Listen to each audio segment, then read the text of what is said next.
backdrop of the glorious 1969 moon landing, the United States Air Force hastily canceled a secret spy station program on the cusp of space.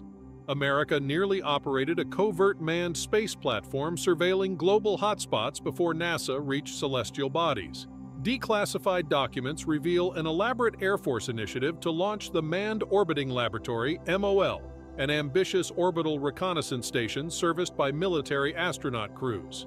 This cutting-edge habitat promised near-continuous high-resolution imaging of strategic sites in the Soviet Union, China, and beyond. However, after nearly billions invested during the Cold War, the MOL fell victim to political missteps and technological limitations in America's rush to weaponize Earth orbit.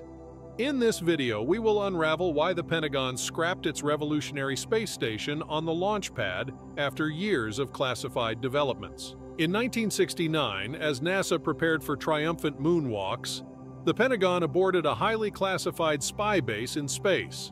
America nearly operated orbital espionage stations before reaching other worlds. Declassified files reveal the Manned Orbiting Laboratory, MOL, the military's manned space platform for surveilling global hotspots. This sophisticated habitat held revolutionary potential for intelligence gathering during the Cold War space race. However, after devouring billions of dollars, the covert program met a dramatic demise just months before launching military astronauts. Why did America cancel its most ambitious manned space project on the cusp of mission success?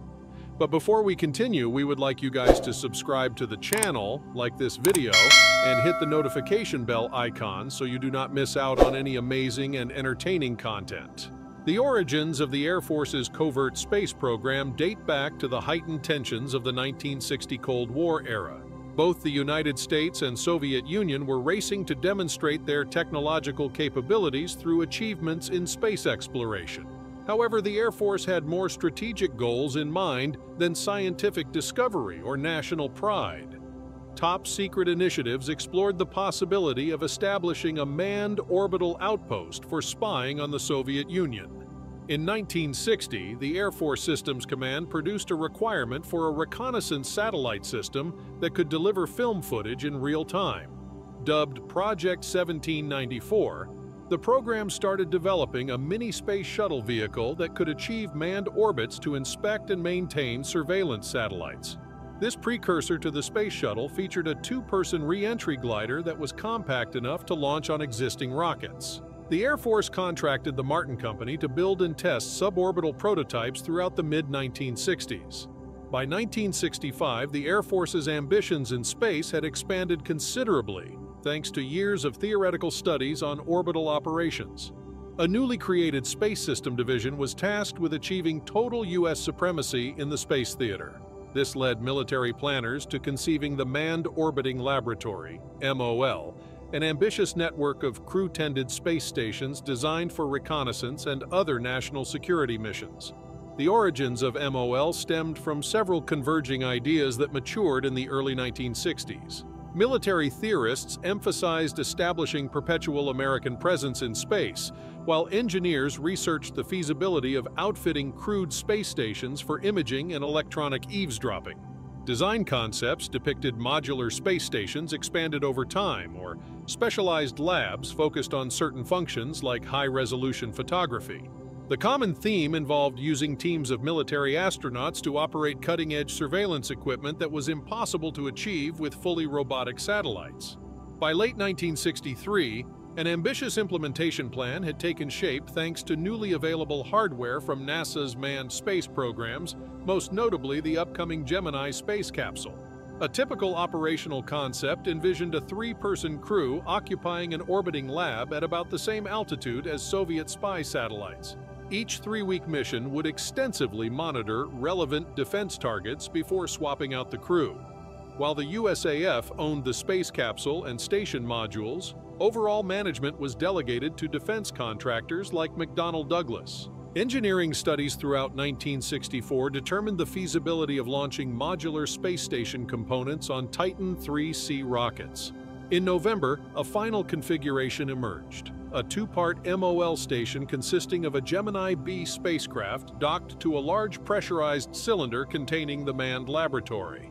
This main capsule provided ample working room and viewing ports for the surveillance equipment.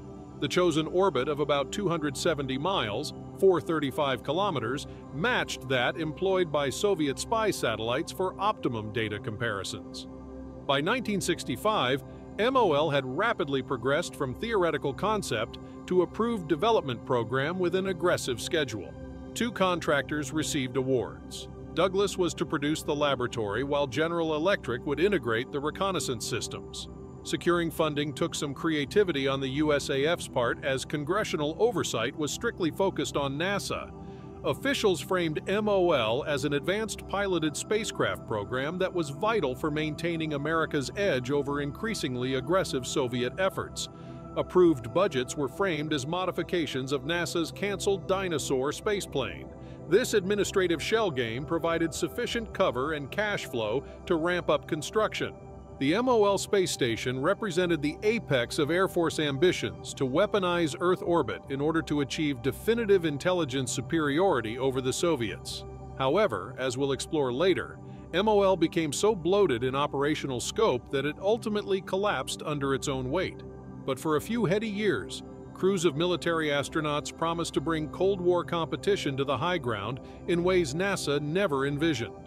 The golden age of space stations as ultimate spy platforms beckoned, if only technology could keep up with imaginations. By 1966, the Manned Orbiting Laboratory program was well underway, representing the most complex and expensive reconnaissance platform ever conceived. The very existence of MOL remained classified as workers raced to assemble a futuristic spy station fed by a steady stream of military astronauts and high-tech gadgetry. If successfully deployed, the modular space base promised near-continuous monitoring of strategic Soviet targets from the ultimate vantage point. The MOL configuration approved for full development centered on a sophisticated lab module designed by Douglas Aircraft. Shaped like a flattened cylinder, the station provided more internal space than NASA's cramped Gemini capsule, thanks to a diameter of over 11 feet. Total pressurized volume reached almost 5 times that of Gemini at 1,175 cubic feet. Besides 2 astronauts, the station could accommodate 1,900 pounds of surveillance gear while maintaining a shirt-sleeve environment. The station featured 4 large viewports, aligned for optimum outward viewing angles along the flight path. While orbiting the planet every 90 minutes, the lab's orientation remained fixed relative to its direction of travel. This offered stable views for operating the downward-pointing camera systems. Much of the internal space housed film processors and computer workstations to manage the various imaging modes. Consumables like oxygen, water, and fuel cells provided week-long orbital endurance. The heart of MOL comprised the intelligence gathering systems integrated by General Electric. Cameras offered resolutions much higher than previous film return satellites, along with a rapid revisit rate. MOL crews would methodically photograph denied regions in the Soviet Union, China, and other hotspots before canisters of exposed film descended to Earth via capsule. In addition, side-looking radar imaged obstacles like cloud cover, while an infrared scanner added night and all-weather capabilities. An electronic intelligence package monitored Soviet radar and communications signals. The range of sensors planned for MOL exceeded anything operated robotically at the time. And unlike fickle satellites, onboard astronauts added unique value for troubleshooting gear or refining target lists. In fact, engineers designed the lab's layout for efficient shirt-sleeve servicing of components. The political reasoning behind MOL also emphasized having humans in control versus fully automated spacecraft, which were still considered unreliable. Of course, the ultimate goal involved keeping American eyes firmly fixed on Soviet activities from low orbit. To support such an ambitious platform, the military assembled an elite team of astronaut spies recruited from the most experienced air crews. Nearly all of the 17 MOLS candidates held test or combat pilot credentials along with engineering degrees. And importantly, each volunteer had already received a top-secret clearance, reflecting the espionage aspects of their upcoming space missions. Following basic scientific training, MOL astronauts underwent 2 years of intensive preparations tailored for intelligence gathering duties. For example, classes covered orbital mechanics, space navigation, computing, and Soviet hardware recognition. The crewmen also practiced interpreting high-resolution photography and radar images of strategic sites. Mirroring NASA missions, MOL trainees participated in realistic simulations of station launches, spacewalks, experiments, and re-entry protocols. Special centrifuges exposed crews to the disorienting gravity forces endured during early rocket boosts or later capsule descents. However, the Air Force program differed by emphasizing extensive survival and resistance training in case of emergency landings behind enemy lines.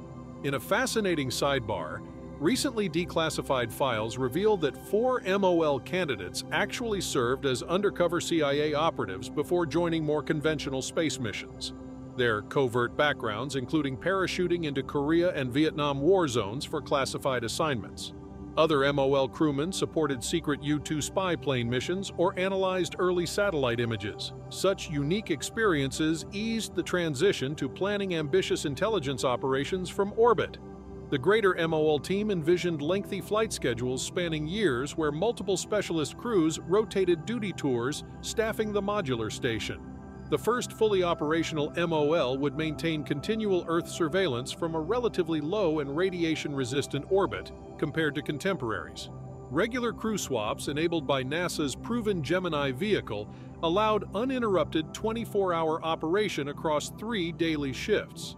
As the program evolved, expanded pressurized modules launched later might support 6 to 12 military astronauts working in specialized teams. In many ways, the manned orbiting laboratory promised functions resembling today's International Space Station, but with a defense orientation and 1960s technology. MOL astronauts represented the best America had to offer to decisively leverage high ground over rivals. If the elaborate orbital facility operated as intended, no Soviet activities could escape the gaze fixed from laboratories crewed by military spacemen.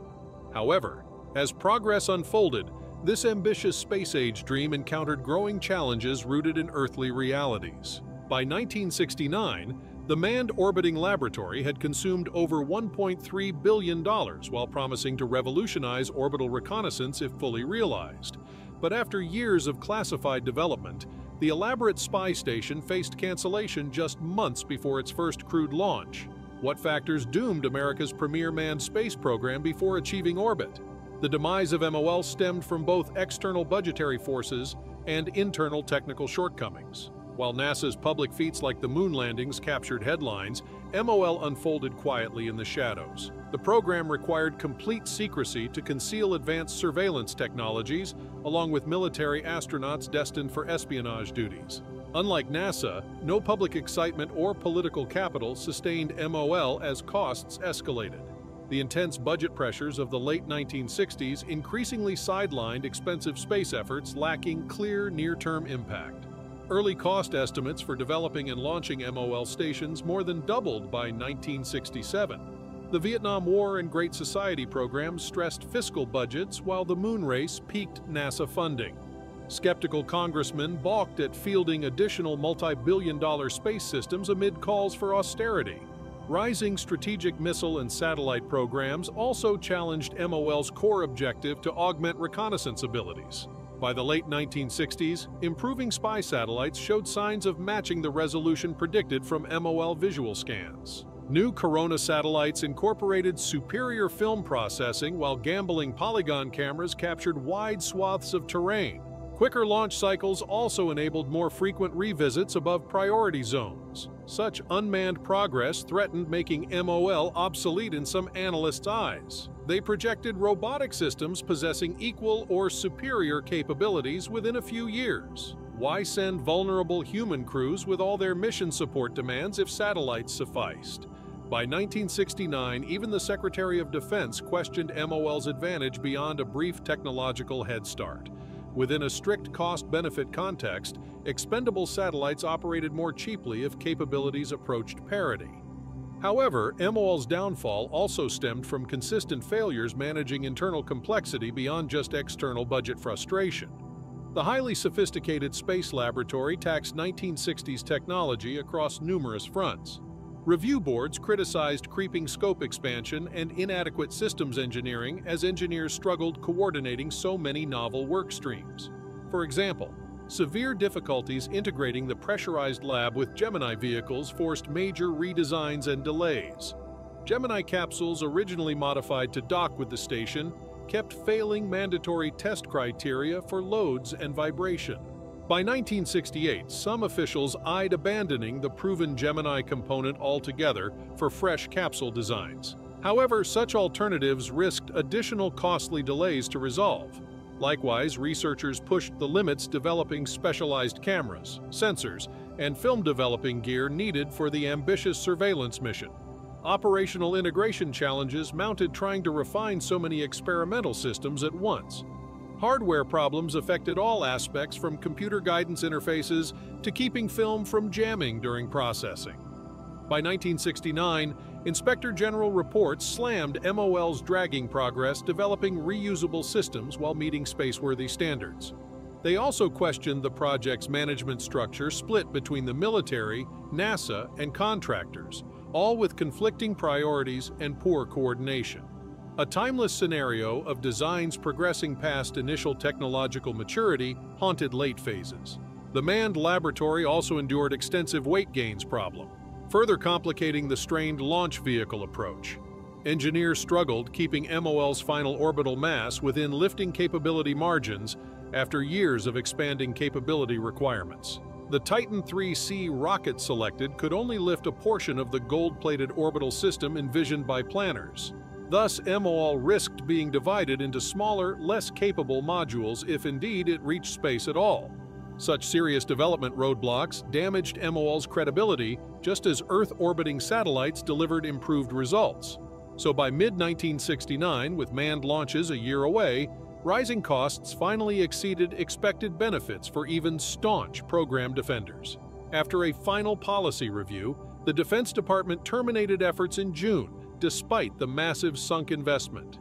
While officially ending due to budget cuts, MOL clearly suffered even more from technical shortcomings managers failed to restrain. In retrospect, the manned laboratory promised exceedingly more than Cold War technology could sustain, but the confluence of high ambition and chronic mismanagement ultimately sacrificed the chance for military astronauts to pioneer space stations. Ironically, as MOL secreted away untold billions, the first footsteps on another world captivated public imaginations. This revealed a growing divide between NASA's outward glare of exploration achievements and the darker inner world of spy satellite engineering. The abrupt cancellation of the Air Force's Manned Orbiting Laboratory program in 1969 appeared an embarrassing setback on the surface.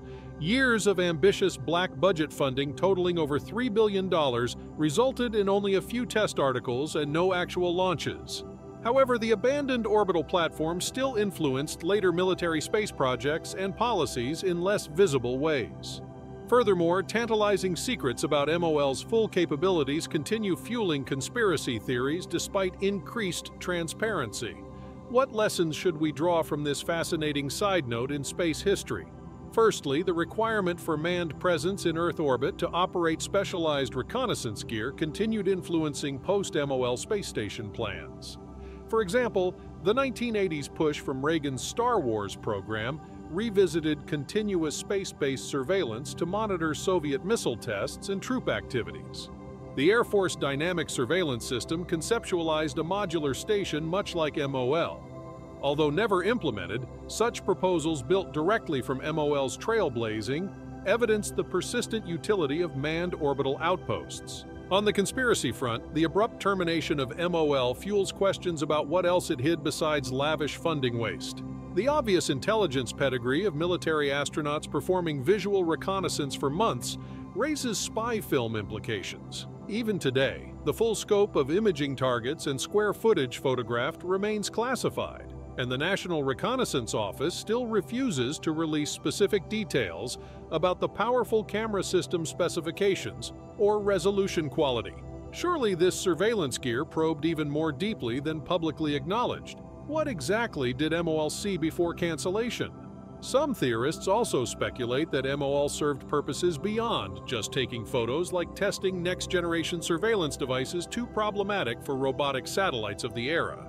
Perhaps specialized sensors for intercepting wider ranges of communications or radar emissions needed astronauts to aim them. Might equipment intended for signals hacking or jamming require manual intervention as well? The convenient cover of human spaceflight could have facilitated all manner of electronic shenanigans. Of course, the other lingering question involves why MOL remained classified so intensely for nearly 50 years until document declassifications in 2015. If MOL was just an over-budget camera platform that never reached space, why impose such extraordinary secrecy for decades? Some suspect the laboratory hardware performed additional undisclosed Cold Warfare functions too sensitive to admit until recently. Even now, fully transparent disclosures of the military astronauts' curriculum vitae remain elusive. And so the curtain closed on America's first dedicated space station before it ever left the atmosphere. Let me know what you think about the ambitious but doomed manned orbiting laboratory program. Did America make a mistake canceling such an advanced manned space initiative? Also, be sure to like this video, subscribe to my channel, and hit the notification bell for more fascinating videos.